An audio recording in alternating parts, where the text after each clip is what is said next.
Samantala, iginit naman po ng Quezon City Government na walang nakatakdang demolisyon sa North Triangle ngayong araw. Sa conference po sa pagitan ng pulis at informal settlers ay kailangan isagawa ito bago ang demolisyon.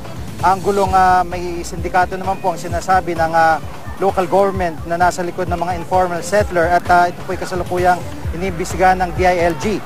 Nilinaw naman ng Quezon City Government na wala nakatakda nga pong demolisyon sa lugar na ito at may live report si Bernadette Reyes. Bernadette. Gigi, sa kabila ng kaguluhan sa Sitio San Roque sa Agham Road, Quezon City, nilinaw ng lokal na pamahalaan na walang naganap na demolisyon kanina. Kahit kasi natapos na ngayong araw ang palugit na binigay sa mga informal settlers para lisanin ang lugar, hindi presahang papaalisin ang mahigit 200 pamilyang nanirahan noon. Ayon kay Tadi Palma, pinuno ng Control and Prevention ng All Illegal Squatters sa Quezon City, kailangan pa ng Certificate of Compliance mula sa Local Housing Board na magpapatunay na nakumpleto na nila ang lahat ng requirements. Kailangan din muna ng pre-demolition conference sa pagitan ng pulisya at mga informal settlers bago mag-demolish. Bukod sa pabahay, bibigyan din ng tig 31,000 pesos ang bawat pamilyang i-relocate.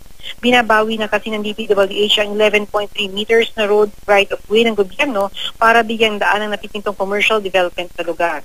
Iniimbestigahan na rin ng DILG ang anggulong may sindikatong nasa likod ng mga informal settler sa Sitio San Roque, kaya bumabalik ang mga ito kahit pa may binigay na sa kanilang bahay at lupa ang gobyerno sa Rodriguez, Rizal. Gigi? Maraming salamat, Bernadette Reyes.